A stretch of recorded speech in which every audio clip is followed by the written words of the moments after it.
Hey guys, welcome to the Liberal Hive Mind, or I guess today let's dub it the leftist clown world that we're currently living in. You know, I'm all for hearing people from different sides. I'm all for constructive debate, conversations where people don't agree, and hopefully you meet in the middle or you start seeing eye to eye in some shape or fashion. But in some cases, it's simply just impossible. And listen, I'm going to make a statement here that I think is going to offend the both sides people, the everything exists equally on both sides group, you know? You make a criticism of the left and it's, but it happens on the right in the exact same degree at the exact same percentages. No, it doesn't. It's not even close to the same. I've traveled all across the United States, all across the world. I have political conversations with all kinds of people that I meet randomly, with family members, with people online, not to mention all the exposure that you see with other conversations and debates happening all over these online town squares. And what I see is a consistent pattern. Conservatives are willing to have a dialogue. Conservatives are willing to sit down, to listen to other people's opinions and have a constructive conversation.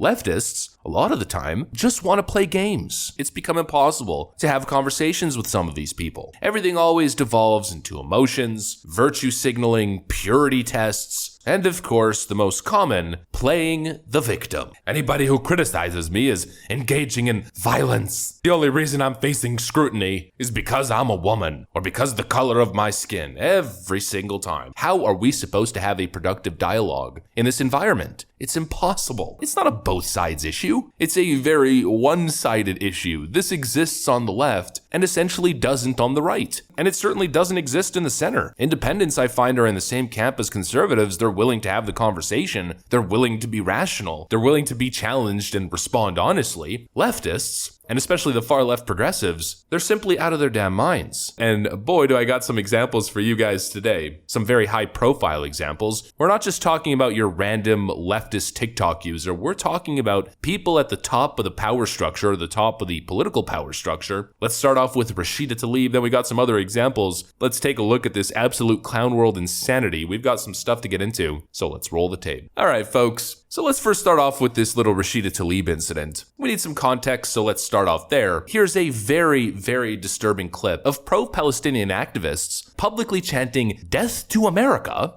We've been asked in the past, why are our protests on the International Day of Quds, why are they so anti-America? Why don't we just focus more on Israel and not talk so much about America?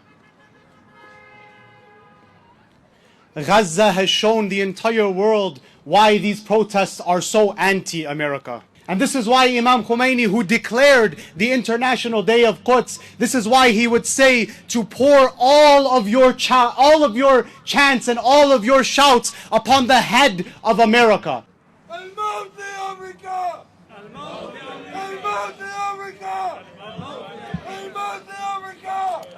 Some pretty concerning stuff, I'd say, to say the frickin' least. The exact same kind of concerning stuff that we hear coming out of the Iranian parliament. You know, I'd argue possibly even more concerning considering it's happening on domestic soil, although at the same time the Iranians are attempting to develop a nuclear weapon. But anyways, extremely concerning stuff for any American. Well, a couple days after that clip had surfaced, a Fox News journalist asked Rashida Tlaib, who's obviously in bed with a lot of these pro-Palestinian groups, whether she condemns the statement, and this is what happened.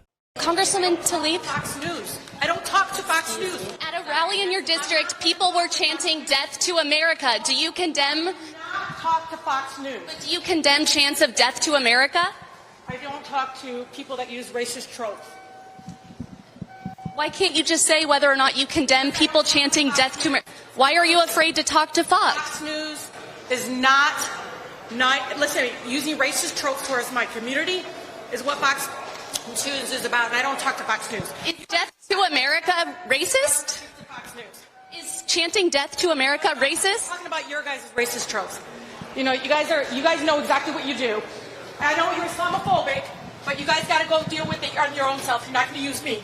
You see what I mean, right? An American politician, a United States representative, was just asked on the record by Fox News, "Do you condemn the statement?" and her immediate reaction was to play the racism victim card. I don't know about you guys, but let's just talk about standards. I feel like a very common sense basic standard should be, as a United States representative, a United States politician, that you should probably condemn activists chanting "Death to America." No? Am I the crazy one? But see, we can't even get to that part of the conversation, because anytime a leftist politician is challenged, it's always a racist dog whistle, it's always a racist attack, it's always bigotry in some shape, form, or fashion. This is the tactic of the left. This is why it's nearly impossible to get anywhere in any of these conversations. We can't talk accurately about anything relating to police reform or actual social justice. We can't have conversations about the realities in inner city communities, because anytime you mention anything, the response is always, "You're a bigot, you're a racist." Any criticism lobbed towards me, any questions about my political allegiances, is a racist attack. It's so completely ridiculous. And it's become the modus operandi. It's not a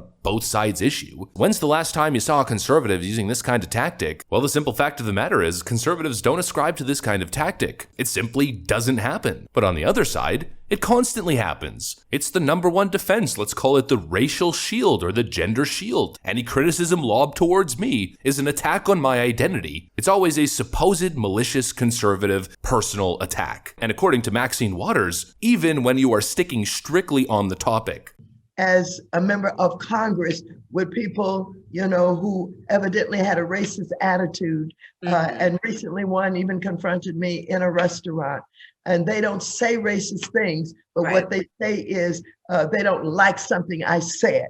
They don't like a position that I took. But that, if you were not Black, you would not be approached that way. They probably would not. They would think twice about doing it. They think that they can get away with doing it with you, and that you're flat. So apparently simply questioning the actions of a female POC DNC member, simply having a policy disagreement, is yet again a form of racism. It's unbelievable. We also saw the same thing from Clearly Corrupt, proven, and just this week alone, we actually have 3 high-profile examples: Rashida Tlaib, Maxine Waters, and also Dalton Mayor Tiffany Henyard. Clearly Corrupt Dalton Mayor Tiffany Henyard, who claims that all criticism lobbed towards her is again a racist attack. We're here to help each other, not hurt each other. And it's a shame that us, I'm talking to my Black and brown communities, will sit here and fight.